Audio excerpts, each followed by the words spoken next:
Yes, my people, welcome to the Football Bias. It's been a long hiatus. Um, that rhymes. But man, I'm joined by my brother Thizo. I'm Thebe.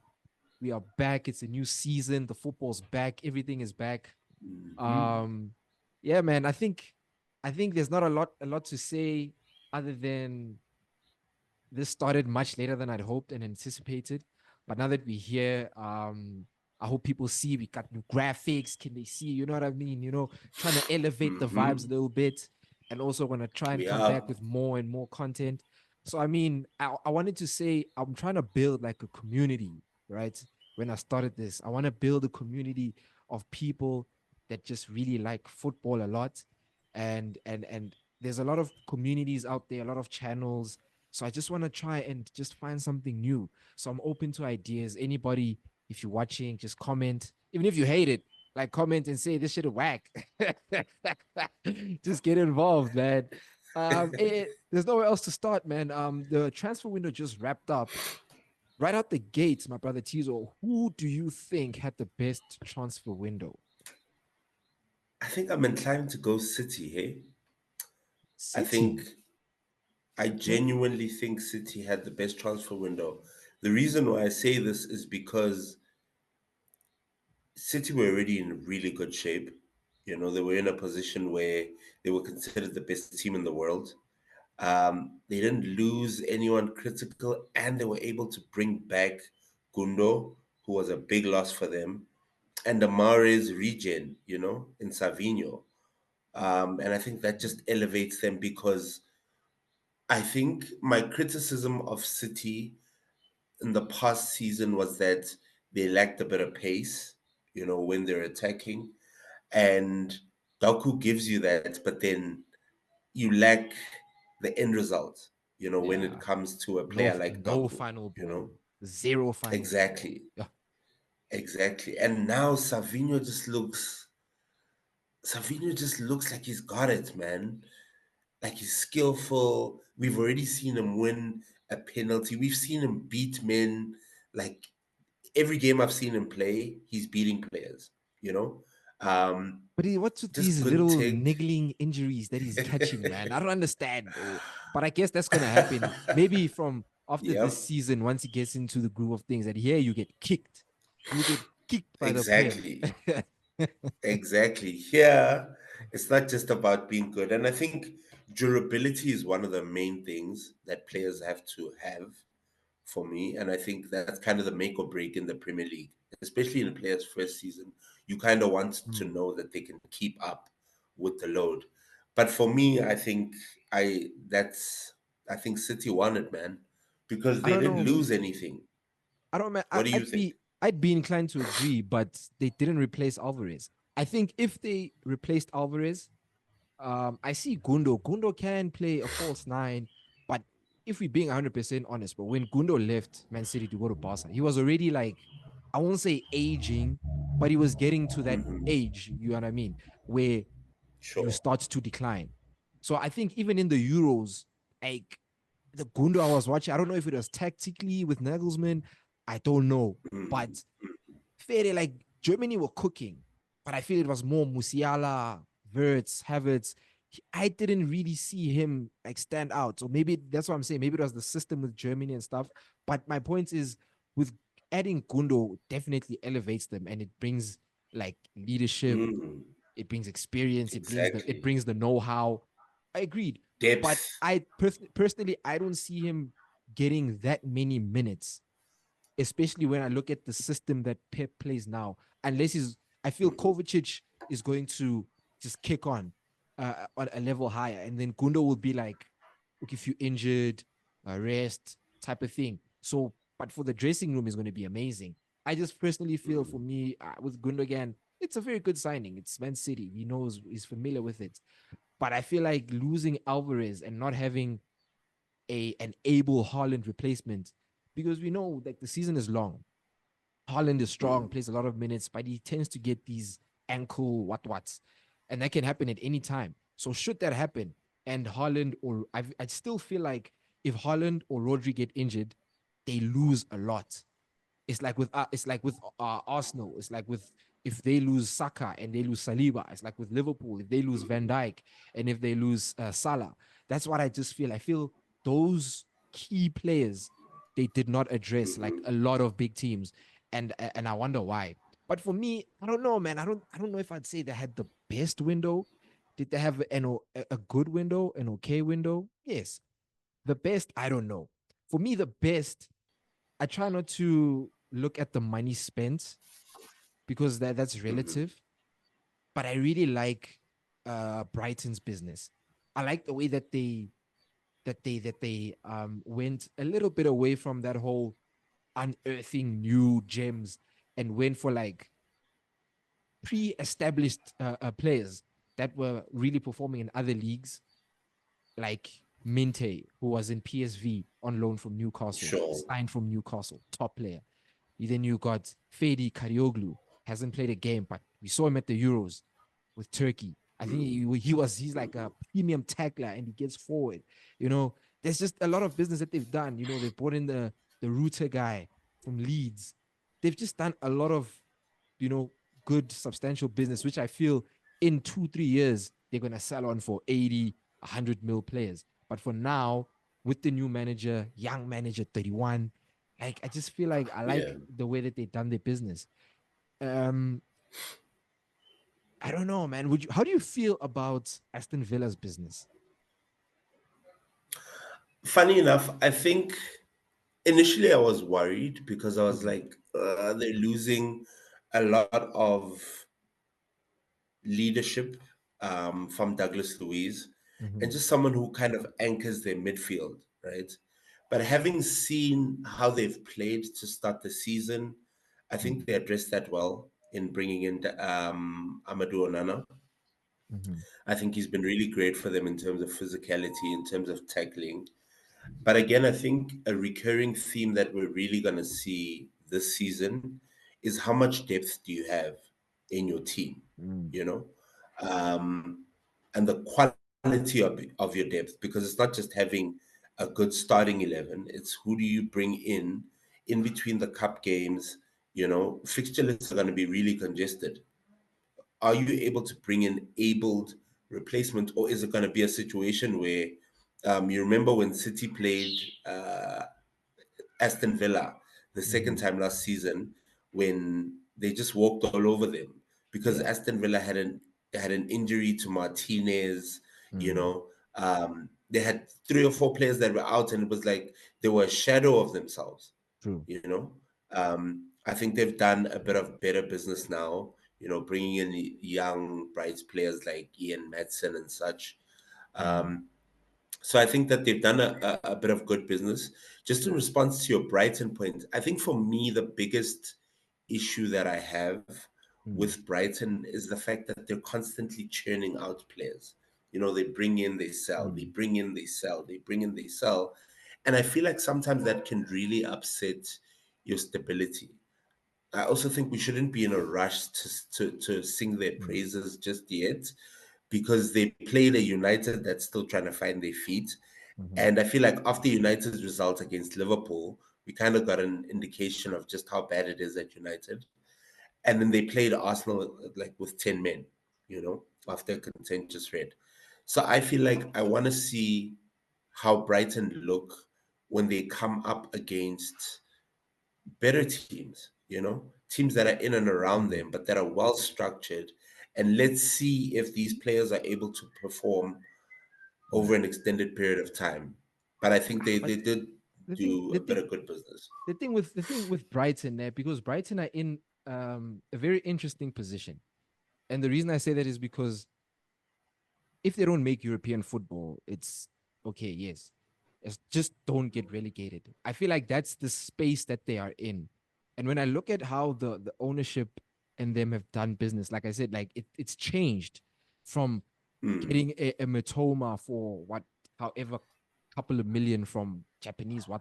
You know what I mean? Now I feel like they're trying to, you know what I mean, level up and go away from that in terms of like the way that they were doing. So I hear what you're saying. We shouldn't be quick to, but if you look at the team and then you look at their starting team, like a fair good portion of the team is players that have been there for a while. So the players that they've kept and that they because they had to let go, like when Chelsea and people were buying all these guys, and then now they're in a position whereby they have blooded in the likes of Baleba, who's in his second season. Matoma's in his second season. These Who's types getting of minutes because Gilmore left. Had Gilmore yeah, not left at I the end of the agree. window, Carlos No, I Baleba's agree. not playing, and But that's why I say that they're in an interesting position is because for them, like failure is very subjective for them. Especially if you look at what's mm, Aston Villa's failure. Aston Villa playing Conference League football next season is a failure. Brighton playing Conference League mm, football next season is a success. So that's what I'm saying. Like, even with the business that they've done, they were able to conduct the business because of previous business that they've done. So there's no chance of them getting caught with the PSR rules and all of these things. They are but very, surely they must be looking to progress because I if you're agree. playing Conference League after having played Europa League, then you're regressing. Yeah, but now they've regressed last season. And I think that's why, if you look at the appointment of Herzula, right? Somebody I Mm, feel that they've looked at to say, you are going to be here. We're going to develop with you for the long whatever time comes. I personally think when it comes to Brighton, this thing of them just letting players go, I think it won't mhm, it will they'll maybe turn off the tap just a little bit up until they get undeniably good money, because we need to be honest about these teams, bro. Like, it's Brighton at the end of the day. If Arsenal come to them and be like, yo, we want Mitoma, here's 70 mil, it's Brighton, bro. They need to think about that. They're not the type of team. And also, a Mitoma, yeah, if you look at Mitoma, he's going to be like, guys, you are Brighton. This is Arsenal. I hear you guys want to build with me, but this is Arsenal. I don't yeah, think they'll ever be in a position whereby they can keep a player for longer than maybe another season, even if they go on to make mm, Europa League football. Do you understand what I'm saying? But I think I get you. going if we get back to the chat, the elephant in the room, bro. I find this very hard to dissect. Like, Mm, Chelsea's business, man. How do you? I think if I look at the players, bro. Let's look. If you look at the players, I'm gonna name the players, right? Let's stop thinking about all the chatter. I'm gonna just name the window that they had: Keenan Dewsbury Hall, sure. Mark Guew, just Hmm. the proper names that will be in this team. Tosin, Sure. Pedro Neto, Renato Vega, Philip Jurgensen, Joao Felix, Jaden Sancho. Do you know what I mean? If I tell you that at the end of the window, I'm like, Chelsea, you're gonna sign these guys. As a Chelsea fan, are you taking that as a good window? Because I I think if really we're just think looking, I think the noise and the media stuff about Chelsea, I don't like Chelsea. I think there's a lot of stuff going on, mm, negativity. But just playing devil's advocate, if I'm a Chelsea fan and I'm just looking at what is happening, I like it. I just think that they did not address the key positions, which is get a proper goalkeeper, not just any goalkeeper. Like, why are you getting Jorgensen from Villarreal, who's possibly the same level as Robert Sanchez? We don't know if he's going mhm, to really elevate. Go and, like, you're getting all of these wingers. You already have so many wingers. Meanwhile, your number 9 is Nicholas Jackson, who we know can be a good player, but can fluff his lines. mhm. Like, why didn't you, like, really break the bank, break the structure to get an Osimhen who you know can alleviate the pressure, but also bring very much needed experience and metal to that front line. So I think the way that they go about it is very strange. But the fact that they go about it Yeah. is what I personally like.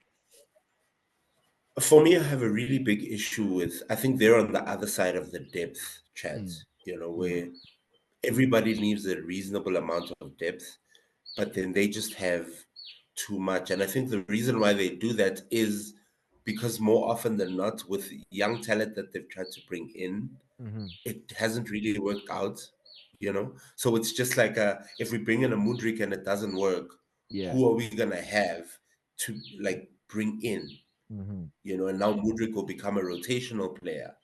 But it's also for a player to pick up any kind of form, he has to be playing. If Mm-hmm. you've got three or four wingers on each side, how is that going to work? because you're also not going to be like giving everyone a That's true. game, and hoping that someone's going to stand out. So for me, I just feel like they're a victim of trying to get better, because like by virtue of trying to get better, they're doing too Mm. much. They're doing too You know, much. they're bringing Yeah. in they're doing way too much, and for me, that's Mm. what's going to stop them from making it work. And like, there's no allure to playing for Chelsea now. Like, there's nothing to look forward to. One, they're not in Europe. You know. Then Two, Conference they League, know bro. that. Yeah, but bro, it's Conference League. When we talk about Europe, like, we know what we're talking about. When we Yeah, talk we about know. the We big know. six, right? We know. When we Yeah. talk about the big six in England, we're not talking about teams that are playing in Conference League. Like, if Yeah. you're Chelsea, United, Arsenal, Spurs, City, Liverpool, the expectation is all these teams are playing in Conference League. Chelsea's not in that conversation right now. Yeah. You know, I agree. that's a regression. So even the players they're bringing in, they're overpaying these players Mm. to attract them to the club. You Mm. know, which is an issue. It's exactly what's happening at United, where players don't really want to come to you, but because you're willing to pay them more than anyone else would, it's just like, okay, hopefully we can figure out a way to make this work. And even if we don't, my pockets are full. Mm. You know, they're never really a good business model. So I think if we're just looking at the names, you'd think, yeah, it's a good transfer window for Mm. Chelsea, step in the right direction. But when you look at it on a Yeah. holistic level, nah, I'm not happy with the business I that they're agree. doing. I agree. I just think that Maresca is the key here. Like, not Bowley, not the players. Okay, the players play, so this, but Sure. he is the guy that needs to make this work. He needs to find the pieces to knit all of this chaos together. If he manages to do that, bro, Hmm. he'll have my respect. And so far, I think I haven't been disappointed. I can see what he's trying to do, right? Unlike like now we segue to Manchester United. Before we're not really going to talk about the games or the football like in detail, like right now. But Sure. if you look at the business, bro, you you bringing in Lenny Yoro, Matthias de Ligt, um, two quality young center backs, right? You're bringing in Ugarte, help alleviate the pressure of Casemiro, which we saw against Liverpool. He needs he needs a lot of a lot of pressure Oh, alleviated off here. needs all the I help he hope can get. I just hope he busted the fattest nut that night, boy, because yo, that stress, that stress he had men running rings around him, Ah, bro. bro. Yeah, yo, it was He was mad. down in the dumps, It bro. was mad. And then you bringing in, I think selling Sancho was not a good idea if you're not going to replace him, because now when I look at their front line, bro, they like Man United's front line is very dire for me, bro. Like you've got Mhm. Rashford, Garnacho, Amad Diallo, Joshua Zirkzee, Rasmus Hoyland. That's your front line. That's your front line. Anthony don't even get a shout no more. Why does he get a shout? Why does he get a shout? I did that on purpose, bro. He's not getting no shout. Anthony. But he's there. He's there, man. He's And there. that's another what 90 what 80 90 100 million signing. Like it's mad. But I like the Yeah. direction. I just think that I agree with what Carragher said at Sky that they bottled the decision. He should have went. He won the FA Cup, got on a high. Like as Ineos and the owners of United, they just bottled the decision to get rid of him. And then now they've basically bought players that he's familiar with. Oh, we also got Mazraoui. You know, apologies, Mazraoui, Sure. quality. But you understand? Like, I just feel like now Yeah. they gave him like the keys again. Like he already wrecked I it. think it's I think it's because they couldn't get anyone else that they wanted. Nah, So they didn't bro. keep him because Give it, he was give their it, choice. give it to It was Rude. getting to a point. Give it to Rude because that's what's Yeah, gonna but happen remember, even Rude, if they fire Ten Hag, then Rude is coming in. but he's coming in as an interim. Nah, I don't He's think coming so. in as an interim because he doesn't have the CV Yeah, to manage a club like that. And yeah. remember, there's no point, the appointment after Ten Hag for me Mm-hmm. is the critical one because we already know it's just a matter of time before Ten Hag is out. Mm-hmm. You know, he's made it very clear. The only reason why he's still in the job for me is not so much about the FA Cup win, because they made it very clear that they're shopping around. You know, they weren't Mm. respectful about it. They weren't quiet about it. It was very clear they were trying to get someone else in. That's why I They agree just with couldn't. Carragher that they bottled the decision, because now they are going to face the repercussions of not being more decisive, because it was very clear, bro, from the football that we watched that this guy is not the guy. So now we're already 3 games into Mm, the season, and he showed he is not the guy. But now, not to digress too much on that, because we're talking about the business. Do you think that their business is going to elevate them? I think the business that they've done is okay. I just think that the manager is yeah. not the one to elevate it, no matter what. Even if they went and got Kylian Mbappe, if they gave Ten Hag Kylian Mbappe, we'd still be seeing the same football. It's not like we're going to be seeing anything different. And I feel like that's where the buck stops Yeah. with them. And they just need to sort out that management issue, man. And I think that they're probably very mindful of that. You look at Mm. the majority of the players that they brought in, especially when you look at like Joshua Zirkzee, for example, Yes. is players that are young enough that even the next coach can work with. You know, they're not bringing in like really established Mm. players that are really going to raise the level. You know, even with the Mateus de Ligt signing and the Mazraoui signing, yes, it's players that he's comfortable with, but it's players that are good enough that they should be able to play under the next coach. And it's in positions that they needed addressed now, Mm-hmm. you know? And again, going back to the point that no one's really trying to go to United right now, so you can't Mm. attract marquee players. It's really players that have fallen out of favor at Yeah. their clubs looking to redeem themselves as well. So I think from that perspective, they've actually done business quite well, you Agreed. know, Yeah. because they needed the six addressed. They've brought in Ugarte. They needed the centre back position addressed. They brought in the left. They definitely needed the left back position addressed because we haven't seen Luke Shaw can barely stay fit. Mm-hmm. Tariq Malasia is just on holiday. You know, he took the whole of last season He's off. like, The nigga's in hiding. they got rid of Phil Jones, and then Malasia just spawned out of nowhere. Like, I don't understand Bro, where he's they, just like, like, guys can just relax there I've in got the it team. from here, Phil. You can relax, Phil. I'm gonna be the You guy can that gets chill. paid weekly here for doing nothing. But apparently, like with Like, Malasia, like they the ones who messed up like his whole recovery and stuff like that. Like, I don't know I don't know the details, but it's that type of thing where like whether he got the wrong surgery or the wrong treatment, and then he just like had to get it redone, that type of thing. Like the whole management of mhm, it all has been really bad, bro.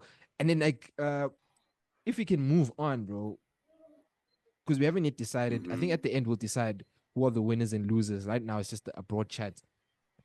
Uh as we are both Arsenal fans, we're both Gooners. This is a very tough one for me. I don't want us to really stretch on it too long, but just in a brief sum up Arsenal's business. What do you make of the business? I don't know if you've seen Edu's interview. Have you seen Edu's interview? Like, what do you make Which, of the which one is of that? Edu? Arsenal just released an interview where they asked Edu about like the whole transfer window. What do you think of the business? What do you think of the signings that we Oh yeah, yeah, made? yeah, Blah blah yeah, blah. yeah, Yeah, I yeah. don't know if you've seen that. And when I watched that that that thing Mhm, back, I think what I got was the sense of like what we Arsenal fans are like online and on podcasts and all of these things, and what they are like as owners and people really behind. I don't think these are matching, because from him he gave me the hints. Listening to Edu, he gave me the hint like, yo, they actually had a really good window. They got the players what they thought we needed to address. I think they just thought we need a left back, we need a midfielder, and we need one attacking player. That's what I personally think that they tried to do. And should they lose more players and players leave, then they would add on to that. That's the sense I got from this window, was that it was an mhm, opportunistic window. It wasn't one for them where they go out and they're aggressive and get a Rice, go for Ben White, go for Pameyang, like when we went for those signings, signing big money. And I don't know what to mhm. make of it. I really don't know what to make of it. I think the season just will let me know. if Arsenal really bottled the transfer window, or if they were fine by keeping level heads and doing the business as they are. I feel very indifferent. I was very disappointed close of the transfer window, and I think I still am very much disappointed. Mm-hmm. And maybe just now I'm just accepting of what is to come, and that we just not remember the chats that we had in the group. I just don't think Yeah. Arsenal are a big club, and in the big club sense, I mean like a Man City, ready to go toe to toe with a Man City, ready to fight for the big honors, ready to go for a Champions League, ready to become the name that we associate Arsenal with being. And now I'm just accepting, and I just want to see what's going to unfold. But out of the transfers that we've made, out of the business, do you think Arsenal are going to rue the way that they went about it, or do you think that it's okay? It's just okay. I think we did good business, just not enough. Yeah. So for me, my criticism is less of the business that's been done, because when you look at the fact that we're selling fringe players that barely get any time in our squad anyway, whether that means we're loaning them out or we're actually selling them, and we're replacing them with players that will be productive for years to come, you know, and they'll help not necessarily raise the ceiling, but they'll help create competition within the squad, you Mm, know. And just to tie it back into it was an opportunistic window, but I still feel like we addressed positions that needed addressing. You know, it was very clear that we're struggling on our left hand side because of the injury to Timber and what we had, and mm, we addressed that. We also needed cover in terms of our back line as a whole, be it if we lose Saliba or Gabriel. I feel like that's been adequately addressed. I feel like we've been crying out for someone who can come in and play Saka and play for Saka, sorry.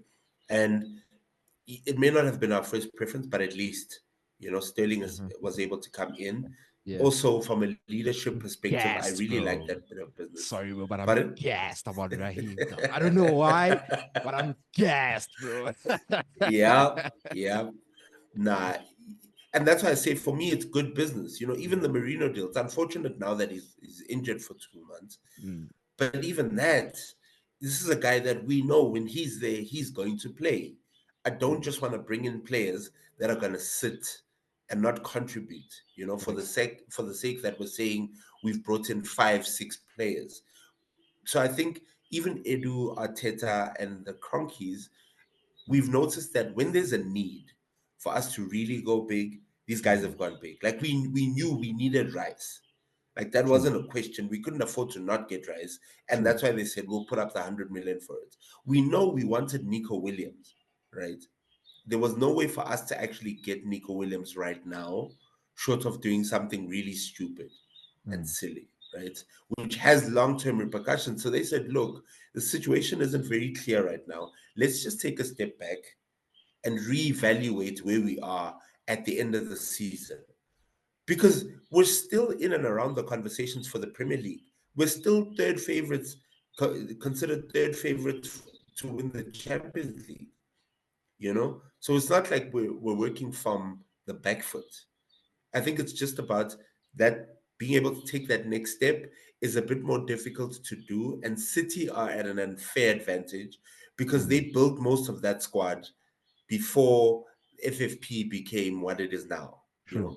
So they were already building from a position of power. That's why they can bring in a Savinho and say, go out there and have fun, because they know if it doesn't work, you just stick Bernardo Silva up there. Mm. Like Got enough. not everyone else they've got enough. So I think good business, just not enough business. Can I we agree. please talk about our London rivals, Spurs? Please. What a joke of a club. It's a Why are joke of these a guys even window, considered in man. a big six, in the big I six? have Like, no idea. I how think is I think Dominic Solanke your marquee signing? I Oh, think and like that's a lot of money for Solanke. I personally think it might work, but if it doesn't work, we will be there. We will be there. We will be there. we will we will be there. I will And love I, it, and I and the think I thing is, deserve it. bro, like they've got a new manager and they don't give him the tools, bro. And that's the thing I don't like about I don't see I don't Like, I don't understand about these owners, bro. Like, it's very clear what Mm. Tottenham need. Like, the team, the 11 is good, but they need the depth, because as soon as one of the 11 is down, like, the cover is like not sufficient. And then the way that they spend big money on just dross, I don't understand, bro. Like, how you Yeah. spend 40, 50 mil on thingy, on Brennan Johnson. Nobody's gonna buy it. Nobody's gonna spend that money on Brennan Johnson. You're spending 60 No. million on Richarlison. Nobody's gonna spend 60 million on Richarlison. You're spending 75 million on Dominic Solanke.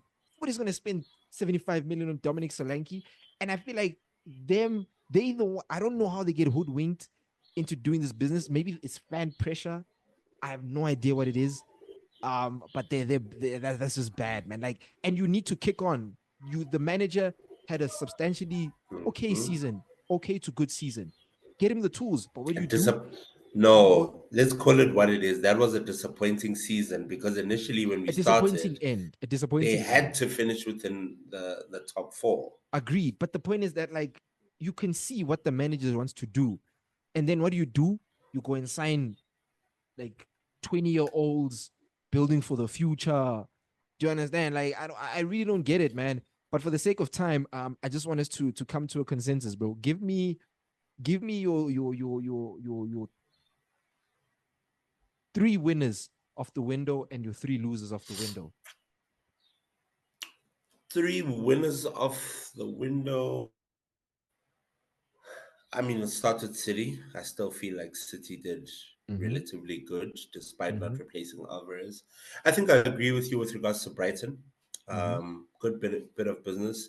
They look to be in a good way. It's just good business. Yeah. Um, as begrudging as it is, I'll say Arsenal in third spot because I feel like we still have capable guys in our midfield, but we're Yeah. able to bring in a good midfielder. So look, that's my top three winners of the Yeah, no, window. you see, ladies and gentlemen, Who are this yours? guy will never take off his Arsenal hat. How can you say that window that we had was third, bro? Ain't no way. Ain't no way. Who you putting over that? Please tell me Um, who you putting I over think, that. I think my, I think the top three teams for me that had a good window in no particular order. I personally think Mm-hmm. United had better business than us in terms of addressing what they need. Maybe not in terms of names. Even the names are not so bad, bro. I definitely think United had a better window than us. I think and then I'll Okay. say, and then I think I'll agree with Man City and Brighton after that. And then the three losers for me, Mm, um, Arsenal is one of the losers for me, because you're okay. taking on a juggernaut like City, bro. This is not the time to start making profits. Like, we are at the crunch time, bro. Like, and this is the time, like we have our hands on their necks, bro. Do you know what I mean? Like, when Pep sleeps, he thinks Do about we Arteta. though? He thinks about Arsenal, bro. I'm telling you, he thinks about us. And the thing is, now we slept on our chance to really try and kick on. But like I said, I'm willing to see and be proven wrong, because I don't think it was that bad. I just think, when I'm thinking Hmm. about it now and what we needed at the end of last window, I don't think we addressed what we really really needed. But it's fine. And then another loser for me, um, I don't rate Aston Villa's window, bro. I really don't. But I won't say Mm-hmm. they're at the bottom three. But I will Yeah, say I agree with that. Liverpool for me as well. Liverpool did not address needing, like, the six that they needed. Hmm. They didn't address that. Chiesa is okay, but that front line is, bro. The front line is so good even without Chiesa. I don't think he was. Stacked. It's stacked, bro. Stacked. Do you know what I mean? I feel like Hmm. when I look at their midfield, if Gravenberg, uh, uh, didn't come good as Arne Slot is cooking with him, then you're playing Endo or you're playing McAllister at six. That's not good, man. I just feel like something can go wrong there. And I just feel like Mm-hmm. they didn't address what they needed. So I'm gonna say my bottom three would be Tottenham, Arsenal, and what's the one I just mentioned now? Liverpool. Liverpool. Yeah, bro. So I think yeah, we'll just leave it at that, man. So yeah, Tizo, thank you for your time, bro. We'll be back very, very much soon Anytime. with more content. with more uploads, Let's with make more sure. chats, with more bans. We'll definitely make sure. Everybody, please like, subscribe, join the community. Peace. Let's go. Peace out, my bro.